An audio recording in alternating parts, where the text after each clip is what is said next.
మనల్ని ఏమంటూ ఉన్నాడు అంటే సమాధాన పరిషదను.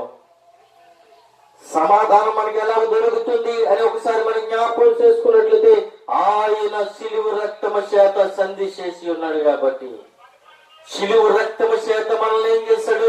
సమాధానపరిచాడు. శిలువ రక్తము చేత మనల్ని సమాధానపరిచాడు. దూరస్తులని నేను మనల్కి